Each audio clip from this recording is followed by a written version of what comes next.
श्रीराम समर्थ. 1 नोव्हेंबरचे प्रवचन. गीता ही सर्व ग्रंथांची आई आहे. भगवद्गीता ही सर्व ग्रंथांची आई आहे. गीता ही वेदांपेक्षा श्रेष्ठ आहे. वेद हे देवाच्या निश्वासातून निघाले तर गीता ही त्याच्या मुखातून निघाली. गीतेचा विषय कोणता? गीतेचा विषय म्हणजे मोहाचा नाश करण्याचे तत्त्वदृष्ट्या आणि साधनदृष्ट्या विवेचन हा होय. गीतेची सुरुवात म्हणजे अर्जुनाला मोह झाला याचा अर्थ असा की त्याला कर्तेपणाच्या अभिमानाने असमाधान उत्पन्न झाले आणि त्यामुळे काय करावे आणि काय न करावे याची शंका त्याला उत्पन्न झाली. गीतेचा शेवट म्हणजे अर्जुनाचा मोह नाश पावला याचा अर्थ असा की कर्ता परमात्मा आहे हे निश्चित झाल्यामुळे जीवाच्या कर्माचे सुखदुःख संपले. खरोखर गीतेचे रहस्य सांगावे ज्ञानेश्वर महाराजांनीच भारतीय युद्धामध्ये परमात्मा पीतांबर नेसून अर्जुनाच्या रथावर बसून रणांगणावर अर्जुनाला गीता सांगते झाले. पुढे हजारो वर्षांनी भगवंत कपडे बदलून आले आणि त्यांनी ज्ञानेश्वरी सांगितली. ज्ञानेश्वरी ही भगवंताची वाणी होय. त्यात सांगितल्याप्रमाणे आपण आचरण करावे.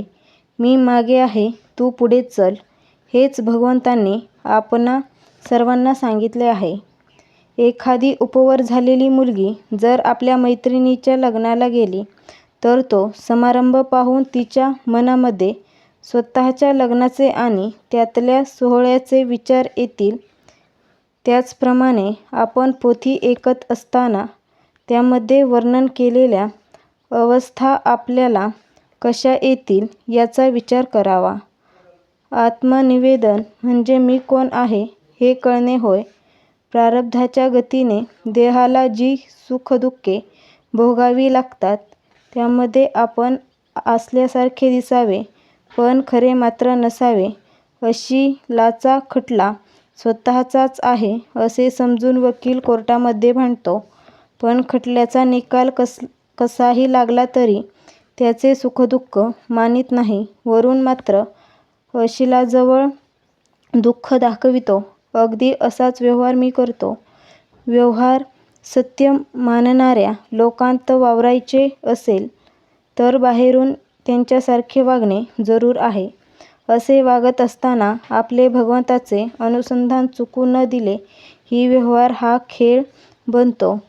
कधी हार तर कधी जीत. खेळात आपण हरलो काय आणि जिंकलो काय खऱ्या जीवनाच्या दृष्टीने सारखेच. तरी खेळ खेळताना मात्र जो जिंकण्याचा चांगला प्रयत्न करावा. भगवंताचे नाम घेतले की ही युक्ती आपोआप साधते. म्हणून रात्रंदिवस माझ्या माणसांना मी सांगतो की वाटेल ते झाले तरी भगवंताचे नाम सोडू नका. आजचा बोध भगवंताच्या इच्छेने सर्व घडत आहे ही भावना ठेवून आपले कर्तव्य करणे हे गीतेचे सार आहे.